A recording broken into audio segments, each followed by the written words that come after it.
Hello, I'm Priya Bates. I work for Inner Strength Communication based here in Toronto, Canada. And you are? And my name is Gary Schlee. I am a retired corporate communicator and communications professor. Now, the reason we're having this conversation, Gary, is it is IABC Toronto's 80th anniversary this year. And I remember, as a past president of IABC Toronto, which you are as well, uh, always having the story and the question asked about how come IABC International is 51 years old and IABC Toronto is 80 years old. Can you share a little bit about the background of IABC Toronto? Sure, Priya. There actually was an organization, and it went under about 3 different names over a number of decades. When eventually the National Canadian Organization took a vote, that was actually in 1974, to join this relatively new organization in the States that came about through a merger of 2 American communications organizations to become IABC. And the Canadian group felt that there were real advantages to having a more international scope and voted in favor of that merger. And since then, IABC Toronto, I believe, continues to be the largest IABC chapter in the world. So, it's got a great history and it's got a great present and hopefully has a great future. It's been the largest chapter for quite a long time now. It's got to be somewhere at least between 10 and 20 years, maybe more. But the association in Canada actually started during the Second World War. Wow. And it's older than CPRS in Canada as well. So it started in 1942. The story, somewhat anecdotal, is that 4 editors of company publications, or house organs, as they were typically called in those days, were driving along the highway, the QEW, to a meeting of some kind. Some of them had been approached by the government. Canada was at war, and they needed the help of companies to sort of ramp up productivity and contributing to the cause through victory bonds and so on. So one way to get employees to buy victory bonds would be through house organs. And so they'd been approached about that. And as a result of that approach by the government, these 4 editors started talking about, wouldn't it be good to band together and create an organization? And so they did. And it became the Canadian Association of Personnel Publication Editors, CAPPE, or CAPPE. So that was the name of the organization that was founded in 1942. They first met in September of that year, 50 years ago. It only had that name for a couple of years. By the time there was a second chapter, a couple of years later in Montreal, they renamed themselves and they became the Canadian Industrial Editors Association, CIEA. And they stayed under that name for quite a long time, actually into the 1970s. And then they changed their name to nationally Corporate Communicators Canada. And we became Corporate Communicators Toronto, CCT. When I joined the organization, it was CCT. And I actually joined, dare I say it, in 1974, which was the end of that year was when we had a national vote on whether or not to join IABC. And the rest is history, as you say. It is. And it happened sort of slowly. I was thinking about this recently. Although we became part of IABC at the very beginning of 1975, I guess, none of the chapters changed their names. We were still CCT. And interestingly, many of the chapters in the United States did not have the name IABC either.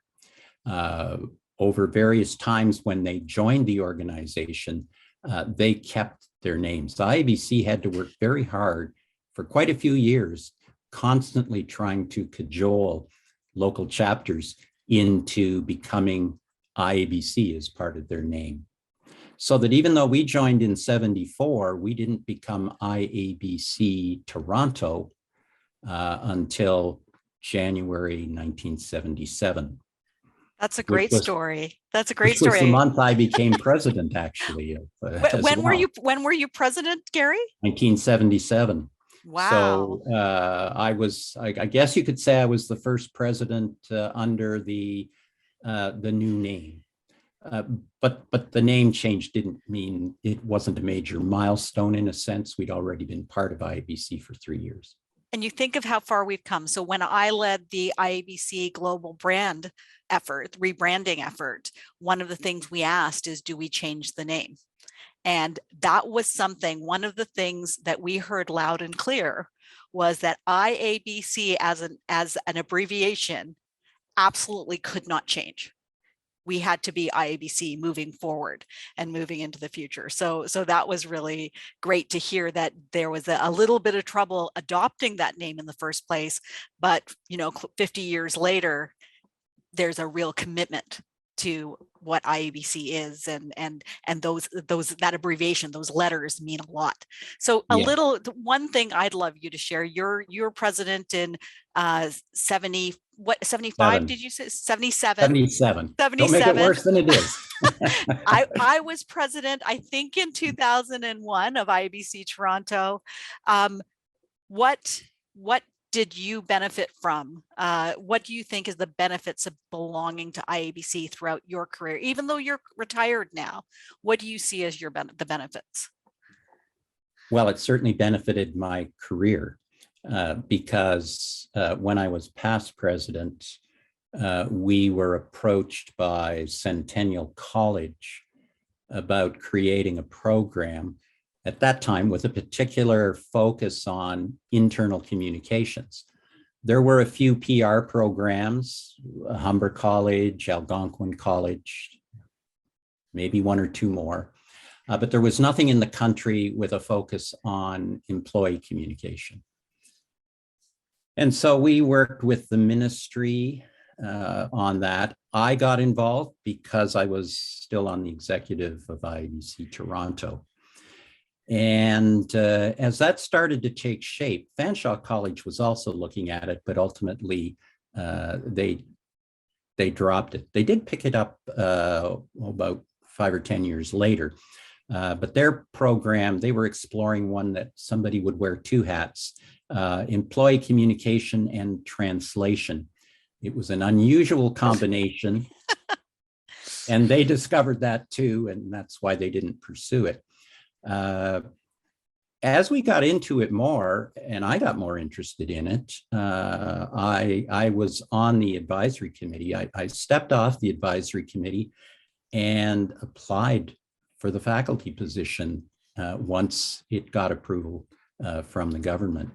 And that's how I ended up getting a job ultimately as a professor at Centennial College, starting this brand new program up. Wow, that's amazing. So that's a very clear example of how my IABC connection really served me well. And many of the even international contacts I made over the years, often through the conferences, the international conferences, and also some of the committees. I was on the accreditation board and the Educators Academy and so on over the years.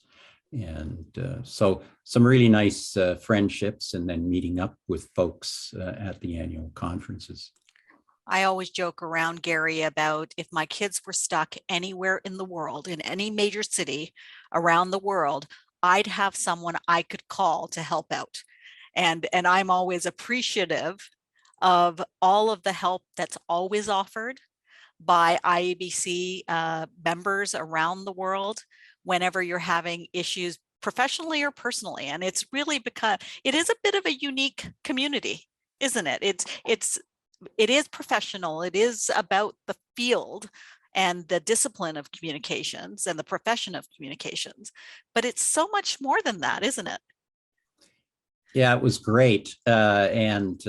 Now most of that network I don't have to this now because I haven't been heavily involved at the international level, even as much at the local level now.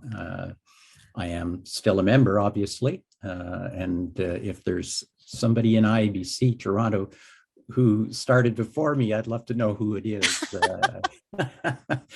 But I do value it, and even the accreditation process was so valuable too. And as is the certification process, which has it's evolved to. So I am now I did take the CMP and the SCMP, and it's really about bringing things forward, learning, continuous learning, because the profession is different today than when I started in 1994, and probably from when you started. Certainly. Right. And so it's keeping on top of the changes that are happening in communication, not only locally, nationally, and internationally. But really, I agree with you wholeheartedly that the involvement in IABC was a game changer in my career. In terms of, and those folks, who I have known for now 30 years in the profession, for me, have become friends and confidants and mentors, and I'm always happy to see new folks join, and the new students who come in to see what's possible for our profession moving forward. So I love the fact that you shared with us your IABC Toronto story, and happy anniversary, IABC Toronto, 80 years. Any last words, Gary? Well, when I was the president, there was a milestone. We actually reached 100 members at the time, but it was actually the 35th anniversary that year, and we did hold a banquet, and we invited as many past presidents as we could. And we had about 30 of them there. And so I got to know the first 3 presidents from the 1940s.